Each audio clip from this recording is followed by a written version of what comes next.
গ্রীষ্মের দাহকালের দুপুর, সূর্যের আগুনে যেন আকাশ পৃথিবী পুড়ে যাচ্ছে। মাঠে কোনো সবুজ নেই, নদীর জলও শুকিয়ে গেছে। এমন সময় এক ক্লান্ত কাক আকাশে উড়ে উড়ে পানির খোঁজে প্রায় অচেতন হয়ে পড়ল। তার ডানা ভারী, গলা শুকিয়ে কাঁটা। হঠাৎ দূরে দেখতে পেল একটি কুয়া। কাকটি আশার আলোয় ডানা ঝাঁকটিয়ে সোজা উড়ে এলো কুয়োর ধারে। কুয়োর পাশে ছিল একটি পুরনো মাটির কলসি। কাক উকি মেরে দেখল ভেতরে অল্প পানি আছে। আনন্দে তার চোখ ঝলমল করে উঠল। সে ঠোঁট বাড়িয়ে দিল ভেতরে, কিন্তু আফসোস, পানি এতটাই নিচে যে তার ঠোঁট কোনোভাবেই পৌঁছাতে পারল না। কাক হতাশ হয়ে গেল, চোখে জল এসে গেল তার। এত কাছে থেকেও যদি এক ফোঁটা পানি না পাই, তবে কি আজ আমার জীবন এখানেই শেষ?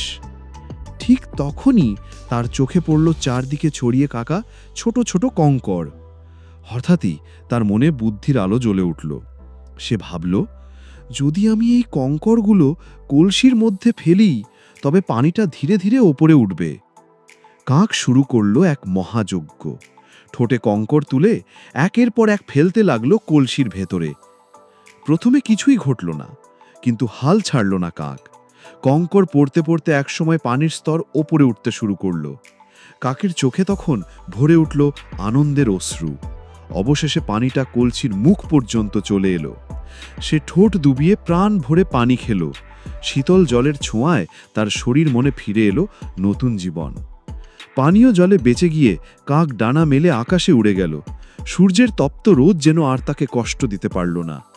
তার কণ্ঠে তখন শুধু একটাই ডাক, কা কা কা। সেই ডাকে ছিল বেঁচে ওঠার আনন্দ, আশা আর জয়ের গান। শিক্ষা: জীবনে যতই কঠিন সমস্যা আসুক না কেন, ধৈর্য, চেষ্টা আর বুদ্ধি থাকলে অসম্ভবও সম্ভব হয়ে ওঠে।